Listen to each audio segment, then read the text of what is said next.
नमस्कार साथियों, स्वागत है आपका एक खास एपिसोड में जिसमें हम एमपीपीएससी असिस्टेंट प्रोफेसर का इंटरव्यू दे के आई हैं। सावित्री मैडम, आपका स्वागत करते हैं और जानेंगे उनसे ढेर सारी बातें इंटरव्यू से रिलेटेड। तो शुरुआत करते हैं। मैडम, आप हमारे दर्शकों को अपना एक ब्रीफ इंट्रोडक्शन दीजिए। मेरा नाम सावित्री पनिका है। मैं एमएससी की हूँ और 2023 में मैं एमपी सेट का एग्ज़ाम क्वालिफाई की हूँ। उसके बाद असिस्टेंट प्रोफेसर की तैयारी करना चाहती हूँ। जी। तो मैडम, जब आपने शुरुआत में कैसे सोचा कि हमको एमपीपीएससी असिस्टेंट प्रोफेसर की तैयारी करना है, क्या शुरुआत सर मैं 2023 में एमपी टेट वर्ग 1 का एग्ज़ाम दी थी, तो उसमें 4 नंबर से रह गया था और उसके बाद मुझे लगा कि मेरी बेसिक्स बायो की बिल्कुल मतलब अच्छी नहीं है, बेसिक क्लियर नहीं है। तो मैंने ऑनलाइन से बेसिक्स क्लियर करना स्टार्ट किया 11th और 12th की जो बायो है जी। और एनसीईआरटी की बुक। उसके बाद मैंने एमपी सेट दिया तो एनसीईआरटी बुक जितना मैंने पढ़ा था पूरा 11-12 पूरा मैंने पढ़ डाला था और 2-3 बार पढ़ डाला था। तो उसके बाद मेरा आपका कॉन्फिडेंस एमपी सेट क्वालिफाई हो गया। मुझे नहीं पता था कि सर क्वालिफाई हो जाएगा इतने पढ़ के, इतना ही पढ़ के। मतलब आपको प्रेरणा वहाँ से मिला कि जब आपने वर्ग 1 का पेपर दिया जी सर, और उसमें 4 नंबर से रुक गई तो आपको लगा कि अब हमको सेट भी देना चाहिए और असिस्टेंट प्रोफेसर के लिए ट्राई करना चाहिए।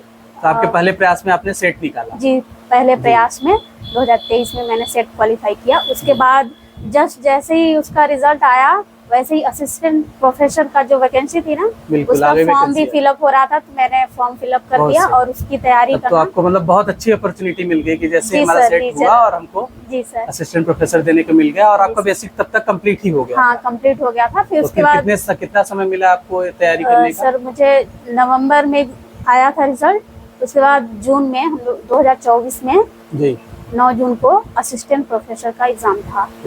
तो मैंने फिर उसको कंप्लीट किया, एग्जाम दिया। फिर उसके बाद अक्टूबर में असिस्टेंट प्रोफेसर का 2024 में रिजल्ट आया।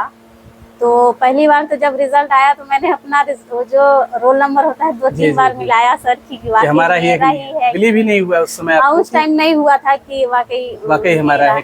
2-3 बार मैंने उसे क्लियर किया। तो फिर जब आपका रिजल्ट आया फिर आप उसके बाद अगला पड़ाव था इंटरव्यू का? हाँ, इंटरव्यू का था। तो फिर इंटरव्यू में क्या फील हुआ? इंटरव्यू से लोगों को बहुत डर लगता है। हाँ सर, स्टार्टिंग में मुझे बहुत, क्योंकि मैंने कभी इस पे काम ही नहीं किया था कि कहीं इंटरव्यू देना है। जी जी। तो फिर उसके बाद 2-3 महीने तो ऐसे ही चला गया, थोड़ा बहुत देखते थे ऑनलाइन। लेकिन जैसे ही फरवरी हम लोग का ये था कि जनवरी फरवरी में हो जाएगा, लेकिन हुआ नहीं।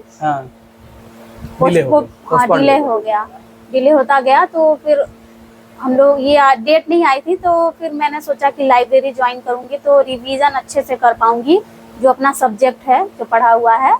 तो आपने सबसे पहले लाइब्रेरी का सर्च कहाँ किया कि हमको यहाँ करना चाहिए, इंदौर जाना चाहिए? मतलब मैक्सिमम लड़के इंदौर जाते हैं अपने इंटरव्यू के दौरान।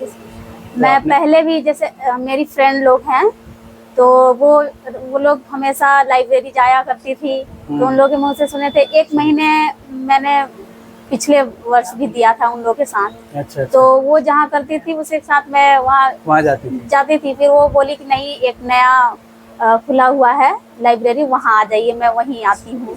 तो मैं तब आपको विवेकानंद लाइब्रेरी के बारे में पता चला? वही बताई मेरी फ्रेंड। तो फिर मैं वहाँ ज्वाइन की 2-3 महीने के लिए। मेरे को लगा विवेकानंद लाइब्रेरी में जी, वहाँ पे ज्वाइन किया आपने? जी सर। तो कैसे कॉन्फिडेंस आया? क्या वहाँ से कोई ऐसे व्यक्ति मिला कि जिससे आपको ये लगा कि नहीं, हम यहाँ पे अच्छी तैयारी कर सकते हैं? जी सर, जो हमको इंदौर जाने की आवश्यकता नहीं है? जी, जो लाइब्रेरी के ऑनर थे सर जी, वो हमने मतलब पहली बार जब मिले तो वो पूछे कि आप किस चीज की तैयारी कर रहे हैं। तो मैंने बताया कि मैं असिस्टेंट प्रोफेसर इंटरव्यू की तैयारी कर रही हूँ। तो सर ने बताया, फिर मैं उनसे बोली कि मैं 1 महीने यहाँ रहूंगी फिर इंदौर चली जाऊंगी। तो सर ने बोला कि आप मतलब ये करिए, मैं आपके लिए मॉक इंटरव्यू अरेंज कराऊंगा।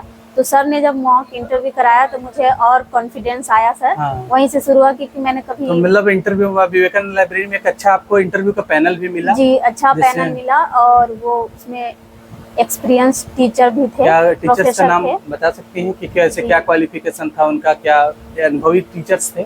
क्या उन्होंने कहीं पढ़ाया था? प्रोफेसर अरविंद पांडे, जो जी। कि मैंने बीएससी जहाँ से किया है, अच्छा, वहीं से थे? राजनारायण सिंह स्मृति कॉलेज जी। बैठक वहीं के थे। तो भी और पीएचडी एक- हैं? हाँ, वो भी पीएचडी हैं। जी। और मैम थी सैफिकुन्निसा मैम, वो भी, डॉक्टर सफीकुन्निसा। हाँ, डॉक्टर जी। सैफिकुन्निसा। और एक और मैम थी डॉक्टर स्नेहल सिंह। हाँ, डॉक्टर स्नेहल सिंह। जी। और एक सर थे जिनका नाम है रवि। वो एमपीजी के वाला क्वेश्चन देख रहे हैं। जी सर। जी, तो अब मैं चलूँगा अगले पड़ाव में कि आपने मतलब बहुत सारे लोगों का रहता है कि एमपीपीएससी का इंटरव्यू है तो बहुत सारा डर जाते हैं लोग, तो क्या आपको डरने की मतलब डर तो सबको लगता है? जी सर, डर मुझे लेकिन जैसा वहाँ तक बताया लगा गया था था सर, आपको, जब मैं इंदौर जब तक गई थी ना, यहाँ जी। थोड़ा बहुत कॉन्फिडेंस आया था मतलब यहाँ, इंटरव्यू फिर भी का कैसा? अंदर से थोड़ा था कि कैसा रहेगा। सभी लोग बताते थे कि ये पूछा जाता है, ये बहुत सारी बिल्कुल बिल्कुल, चीजें, डर तो रहता ही है। क्योंकि मुझे जीएस का जो पोर्शन होता है वो बहुत अच्छे से नहीं नहीं हो आता पाया था, इसलिए मुझे सब्जेक्ट पर थोड़ा पकड़ था, सब्जेक्ट की वजह से ही मेरा क्वालिफाई हुआ है। तो आप जब इंटरव्यू बोर्ड में जब इंटर की तो वहाँ का कैसा माहौल था? शुरुआती क्या सीन था? आप हमारे दर्शकों को बताएंगे सर, कैसा क्या माहौल था वहाँ पे? सर स्टार्टिंग से बताया, जो इंटर करते हैं गेट हाँ, से। जैसे आप इंटर की तो कैसा क्या हुआ, थोड़ा सा शॉर्ट में ही। जी सर, इधर वेरिफिकेशन के बाद वाला बताएं। हाँ, वेरिफिकेशन जस्ट बाद। हम लोग गए, फिर एक गेट ओपन करने के लिए रहते हैं कोई, फिर वो ओपन किए, हमने बोला मे आई कम इन सर, बोले हाँ आ जाइए। फिर मैं अंदर गई तो मैं नमस्ते की सबको, वो लोग बोले बैठ जाइए, मेरे बिना परमिशन के ही पहले ही वो बोल दिए कि अच्छा, आप मतलब बैठ परमिशन जाइए। पूछने से वैसे पहले ही हाँ, वो- परमिशन लेना पड़ता है, लेकिन वो लोग पहले ही बोल दिए कि आप बैठ जाइए। फिर चेयर थोड़ी पीछे थी तो बोले कि आप चेयर दूर है तो इधर खींच लीजिए। मतलब इंटरव्यू हाँ। बोर्ड का माहौल हाँ, लगभग एक ठीक था, बहुत सपोर्ट अच्छा किए था। कि हाँ, हाँ, हाँ। तो वहाँ फिर से उसके आपको बाद- कॉम फील हुआ होगा कि हाँ ठीक है? मैं बैठ के फिर उन लोगों को धन्यवाद की। फिर उसके बाद उन्होंने मेरा जो डेस्क था उसको पलटेगा और बोले कि आपका रोल नंबर क्या है, तो मैंने बताया अपना रोल नंबर 10-12-07। और उसके बाद उन्होंने देखा कि मेरा बीएससी बैठन से और एमएससी जो है होशंगाबाद जिले से हुआ है, होशंगाबाद से। तो वो पूछे कि आप इतनी दूर क्यों आई, हाँ, मतलब वहाँ नहीं सिंगरौली था। से आप पीजी करने हाँ, वहाँ क्यों गई, क्या तो रीजन? मैंने पर्पज बताया उस टाइम का जो था, अच्छा, जो भी कि था। पीएचडी करना था, और इस मैं पर्पज से हाँ आई। हाँ, अपने सर लोगों के सलाह से आई थी, क्योंकि मुझे उतना आइडिया नहीं था कि क्या करना होता है। जी जी जी। तो फिर उसके बाद लॉकडाउन लग गया, तो सर लोगों ने बोला कि लॉकडाउन को भी 4 साल हो गए हैं, तो आप पीएचडी कर सकती थी, ऐसे बोले। फिर हम बोले सर, उसके बाद आर्थिक स्थिति भी अच्छी नहीं थी, तो मैंने पीएचडी नहीं किया। जी जी। तो सर बोले कि अभी आप नेट जेआरएफ क्वालिफाई कीजिए, उसके बाद पीएचडी कीजिए, उसमें स्कॉलरशिप फेलोशिप मिलता जी है। जी। तो इंटरव्यू में क्या कुछ ऐसे सवाल पूछे जाते हैं जिससे आप चौंक गई हो कि नहीं ये क्या सवाल है, ऐसे कुछ भी सवाल? सर, वहाँ पे मुझे ऐसा कोई सवाल नहीं लगा जो चौंकाने वाली मतलब हो। सब लगभग बेसिक और हाँ, क्योंकि उन्होंने sense वाले। मेरे से पूछा सर कि आपने अपने सब्जेक्ट में कौन सा यूनिट या टॉपिक पढ़ा है, आप नाम बताइए। अगर अच्छा। आप नाम नहीं बताते हो तो हम लोग अपने हिसाब से तो ये क्वेश्चन तो इंटरव्यू करेंगे। में काफी सरल कर देते हैं चीजों हाँ, को कि काम मतलब हाँ। जो टॉपिक पढ़े हो वो बता दो क्या जी इंटरेस्टिंग है, तो सर उसके ऊपर फिर डिस्कस करो। मैं सेल ही मुझे बहुत अच्छा, वो सेल लगा, तो टॉपिक मैंने आपको? सेल के बारे में बोला कि सेल टॉपिक, बिल्कुल। तो बोले कि सेल क्या होता है, तो मैंने सेल का डिफिनेशन जी बताया। जी, मतलब कॉमन ही क्वेश्चन थे, हाँ। जनरल क्वेश्चन ही पूछे, बहुत हमको सेल घबराने से की जरूरत नहीं। रिलेटेड। जी जी। जी सर। और वहाँ 4-5 टोटल मिला के 5 मैंने टोटल दिया। एक तो आप विवेकानंद लाइब्रेरी में जी, दी थी और विवेकानंद 4 आपने लाइब्रेरी। इंदौर में हाँ, जाके इंदौर उसी में समय। जाके। जी जाए कि आप अगर दोबारा तैयारी करें, जी जैसे आपने फिर से दिया है, जी सर। तो आप क्या क्या सुधारना चाहेंगे कि जो इस बार मिस्टेक हुआ कि हमको अगली बार नहीं सुधारना चाहिए, तो आप क्या बताना चाहेंगे उसमें अभी जो कि क्या, इंटरव्यू में हाँ, जो क्या आप सर, हम और इम्प्रूव कर सकते हैं? सर मैंने थोड़ी बहुत गलतियां भी वहाँ पे की, क्योंकि हाँ। जैसे ही मैं इंटर की तो सबसे पहले सब लोग बोलते हैं कि जो मेन जो बोर्ड मेंबर होते हैं उनको नमस्ते करना होता है। तो मुझे सबसे पहले इधर बैठे हुए थे, मेरे जस्ट ऐसे ही जहाँ पे खड़ी थी वहीं पास बैठे हुए थे, तो मैंने उनको किया ऐसे ऐसे करके, चारों लोगों को कर दिया नमस्ते। तो वो मुझे लगता है कि सब लोग बोलते हैं कि सबसे पहले बोर्ड मेंबर को ही करना पड़ता है, करना होता है। जी जी।